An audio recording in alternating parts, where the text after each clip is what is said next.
we're traveling to Malaysia. Actually, we're here now to Malaysia. It takes 4 hours going to Kuala Lumpur from Indonesia. From Singapore. At eto na nga. Ito yung border ng Malaysia to and Singapore.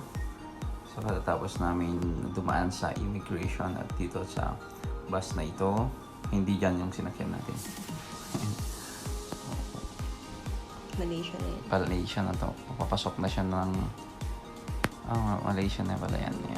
Immigration. After immigration. So, ilang oras pa. Kanina 4 hours pero na-stranded kasi tayo. So, almost 6 hours kami nagbiyahe. At ito yung kanilang Sky Expressway.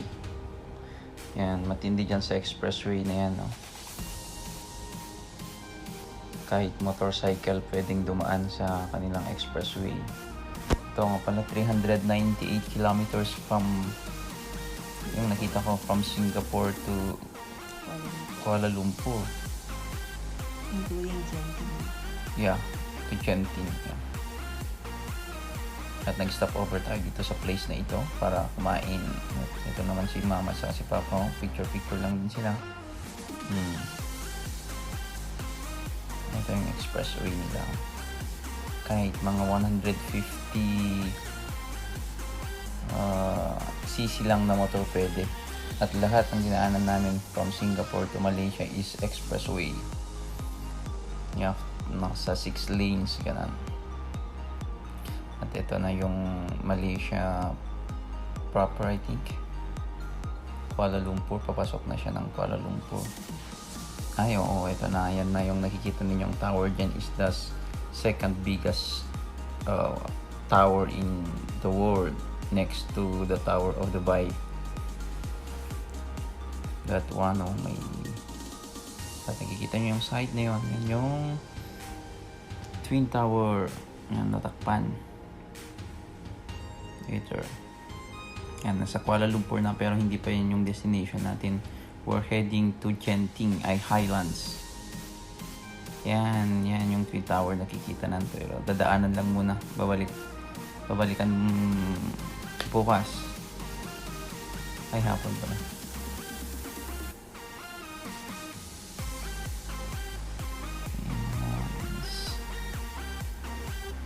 So, parang Manila lang din siya. So, ito din yung golf course.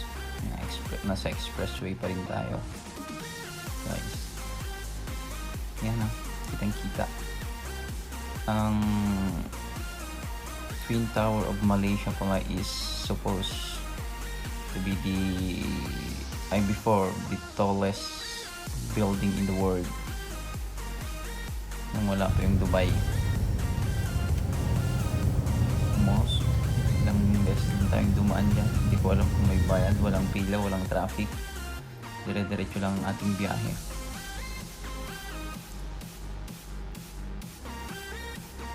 Oops, andito na tayo paakyat sa Genting and it's foggy now.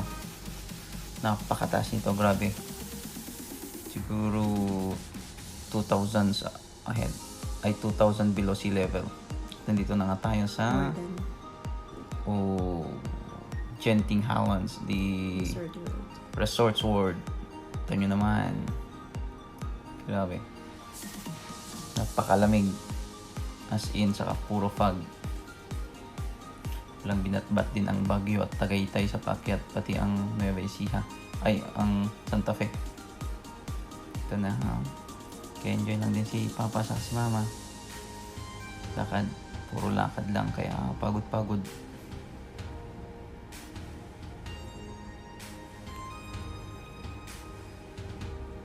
Bitbit namin ng mga gamit. Pagdala lang sa loob ng casino. Nag-book na ako sa bus. Wala din ako. Magkikibol car tayo. Ayan na. Parang naghanap kami kung saan kami kakain. Hindi namin alam. Kasi every time na pinupuntahan namin too expensive at wala pa kaming pera dyan. Wala pa kaming ringgit. Nagpapalit pa kami. At dahil pangarap pa ni Mama magkakita ng elepante, ayan, kumain kami sa parang Jollibee nila. Sa Mary Brown. It's called Mary Brown. At sa Jurassic Park, picture din ng aking nanay.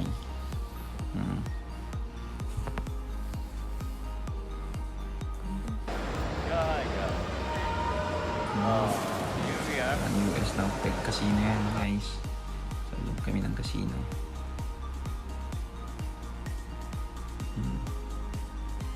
Si Papa parang hirap na hirap nang maglakad daw.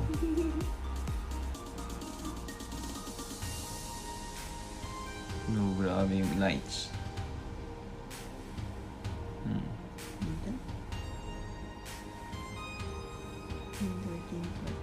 Indoor theme park. Yeah, indoor theme park. Yan yung isang dinarayo dito sa Malaysia, sa Genting. Pakarami ding turista. Diba? Sabi nga ni Papa, parang nasa ibang bansa na tayo.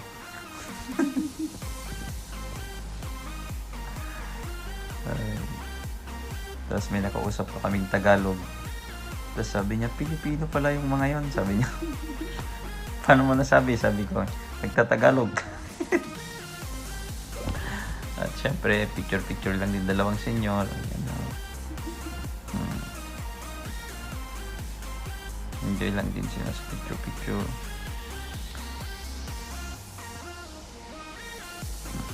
Tapos escalator, lakad, escalator, mga gawain lang namin dito.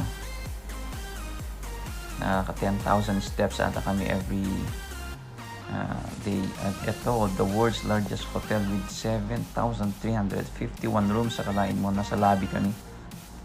Sa lobby kami ng hotel na yan, the largest hotel in the world. Sali yan sa Guinness World of Record.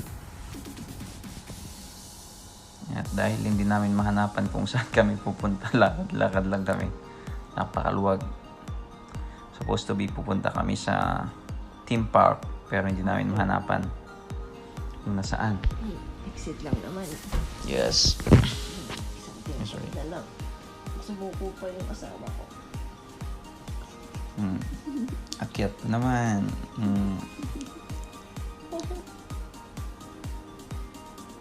At wala kaming mahanap. Ngayon, pauwi na kami. At kailangan namin mag-take ng cable car. Yan, 10 ringgit ang binayaran namin yan. Cable car pababa ng papuntang Awana Station para makapag-bus kasi walang bus dito sa Genting Station.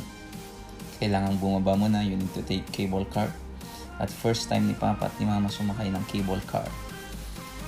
Ayan, sa Singapore hindi kami nag-cable car kasi sobrang mahal. Pero dito, it's the way, ito yung kanila, transportation nila going pababa.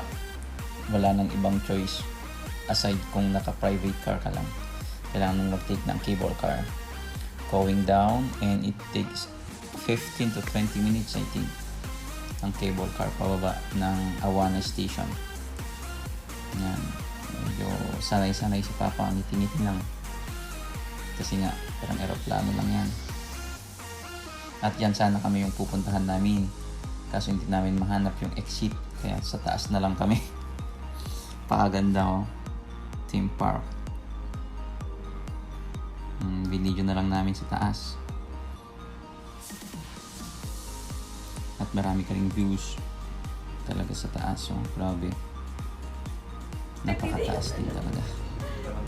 Tingnan nyo sa paligid namin, puro fog. Tapos napakalamig. Sinakay na rin yan namin yung mga baggage namin sa cable car na yun. Cable car. Mandatory. Hindi naman siya nakakatakot. Tingnan mo, puro fog oh. Hindi pa makita yung labas.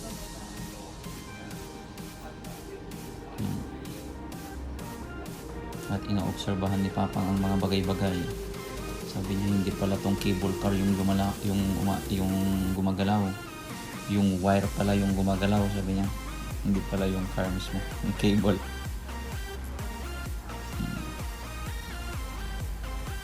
As in, napaka-foggy sa paligid. nag-enjoy naman tong dalawa. Kaya okay.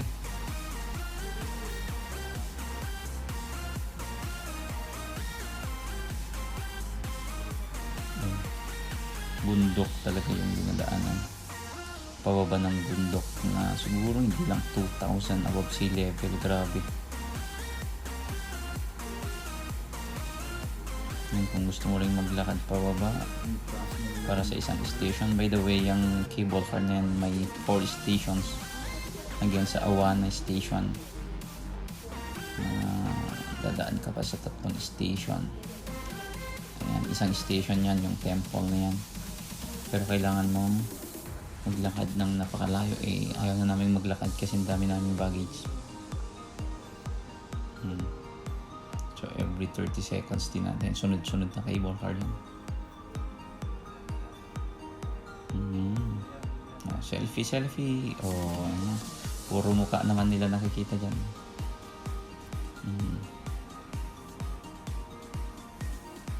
Oops, nakarating na kami at ito na. Picture. Gawa na. That's Awana Station. Diyan kami kukuha ng ticket from bus. At dahil nakita ni Papa yung kanyang picture, pinicturean kami bago kami sumakay. Gusto niyang kunin na souvenir pero 100 ringgit yan. Napakamahal. Equivalent to 13 pesos. Pero yan, kailangan na namin. At nakakita kami ng mga taga Isabela yan. Taga Isabela. While waiting for our bus, naghintay din kami ng 1 hour. Pakaganda ng system ng bus dito. Puro kiosk, walang konduktor, walang taga-singil. Mag-register ka lang sa kiosk, then magbabayad ka na sa kiosk. Tapos hintayin mo na yung bus number, nandiyan na. Oras, on time din ang alis, on time ang dating ng bus. Yan, 8 minutes, 10 minutes lang sila maghihintay dyan. Pag wala ka, iiwanan ka na. Kami ay paalis na via bus and it takes 1 hour and 30 minutes again to Kuala Lumpur from Genting.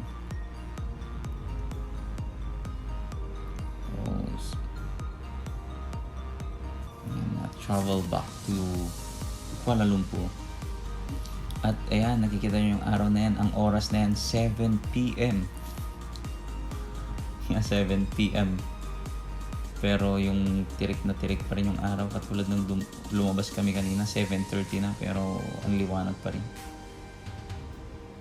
At kami ay naglalakad na pupunta sa aming hotel for this day para makapag-rest na rin. Siyempre, lakad naman yung dalawa. Pero malapit lang from binabaan namin bus. Ang tawag ng pinaghotelan namin dyan nga sa KL Central na. Diyan kami titira for 2 nights and 3 days. Hotel Double M.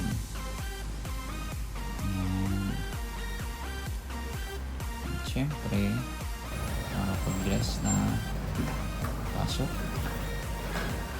Yan kung bakit Double M, Monica May yung tawag dyan.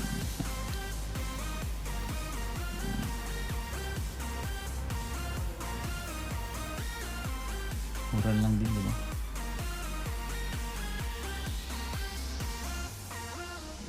Oops, yan. Nagkwarto sila mama at papa na iwan yung card sa loob.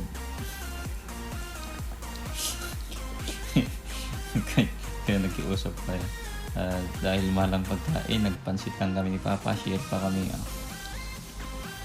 Lakad-lakad lang sa gabi. Yan, dyan kami kumain. Tapos, gardenia bread, share lang kami dyan. Tapos, kala nyo kung juice yan, tubig yan. At may bayad, puro ringgit. Lakad-lakad lang kami. Okay guys, bye-bye.